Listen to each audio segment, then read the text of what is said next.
So I want to talk a little bit about web architecture. And I know for many of you, you might be thinking, oh, architecture, that sounds really complicated. I just want to build websites on WordPress. And I understand that.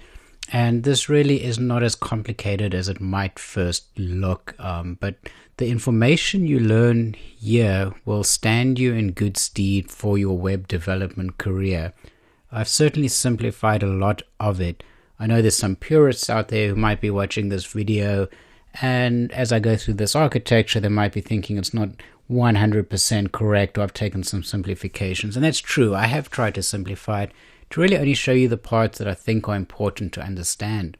And this is really going to help you become a better web developer, just understanding basic web functionality. So stick with me. Really this is probably the most complicated part of the course, and it really isn't that complicated. I think you might actually enjoy it. And again, it's just going to make you a better web developer all the way around. And what I want to cover is what really happens in your browser when you type in, for example, cnn.com, or you visit a website. We do this all the time, right? Every day we're visiting, websites in our browser. And what actually happens? What happens behind the scenes? When you type in cnn.com, your browser needs to understand or figure out where is the computer situated that's going to give it the content from cnn.com. Conceptually, where is cnn.com located? Every computer on the internet has an address, and you've probably heard of an IP address. It is an address in the great big old internet of where that computer is.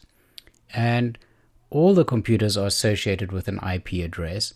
And when you type in cnn.com, your browser doesn't know exactly where that might be. So effectively, your browser, your Internet Explorer or your Chrome, is going to go to some kind of what we call an address book, to simplify it. It's really a phone book. And it's going to say, my user is requesting cnn.com.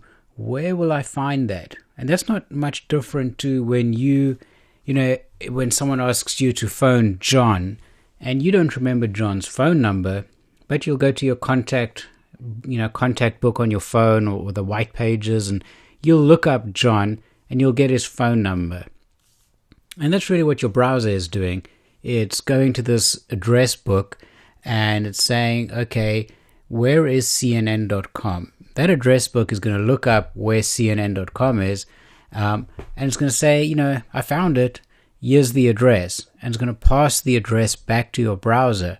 Now your browser has the IP address. It knows where cnn.com is. So it'll turn around and it's going to make another request to cnn.com, because we have the address now of cnn.com. So that's what it's going to do. It's going to say, hey, give me the page for cnn.com, and it's asking the cnn.com server. And it might be asking for the home page or whichever page the user requested. And the server at cnn.com will gladly respond saying, sure, here's the page. And then your browser shows it to you and everybody's happy.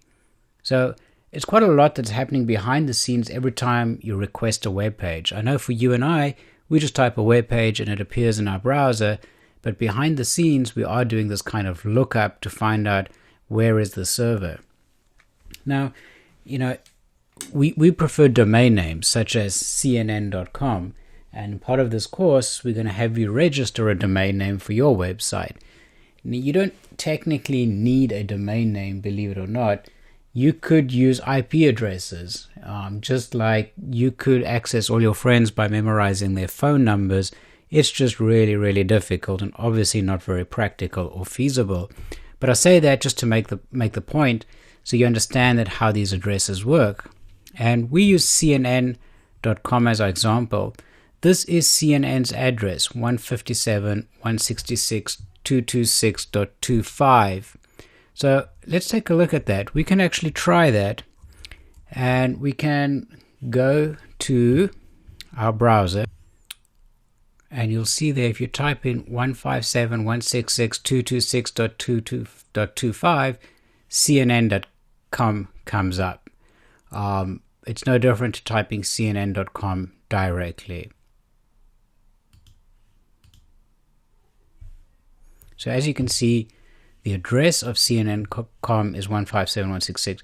Nobody's going to remember that, and that's why we use domain names. Of course, domain names are brandable. They often have a connotation or a meaning. So if you find a good domain name, it gives you instant branding for your organization or for your personal blog. So it's very good. And the reason I cover this web architecture is because you're going to be registering a domain name, which is the CNN.com type name.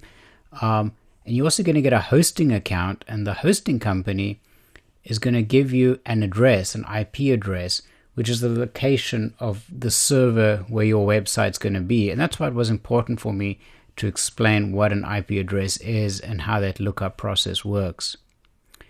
So let's just recap quickly one more time to give you a sense of how that works. You type in CNN.com. Your browser asks the phone book, and a little bit more technical now, but it's called a DNS server, domain name server, and it's going to say, okay, for CNN.com, where's the IP? Now, let's give a specific this time. It says, here's the IP, and that's that same number I showed you earlier, and you tried it in your browser. You could see that it actually went to CNN.com. And so then your browser now knows the IP address, so it goes to that address and says, hey, give me the web page at CNN.com, and the server responds with the page, and once again, everybody is happy. So I hope that really shows you how that works. And so why is that relevant? CNN.com. So we are going to register a domain name in the next upcoming lecture. And once you register that domain name, there is no way to put a website at that domain name unless you get space on a server somewhere.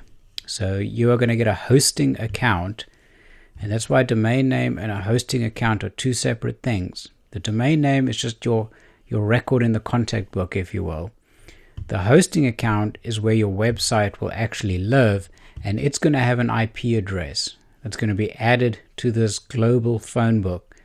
So when a user comes and types yournewdomain.com, it's going to go to that phone book, we're going to find the IP address, and we're going to go to the hosting company that's hosting your website. I hope that makes sense. I told you it wasn't that bad, and this kind of understanding, this conceptual understanding of how a lookup works, an IP address and a hosting account and a domain name, it's going to help you a lot. So let's move forward, and in the next lecture we'll start researching for a domain name to get us started.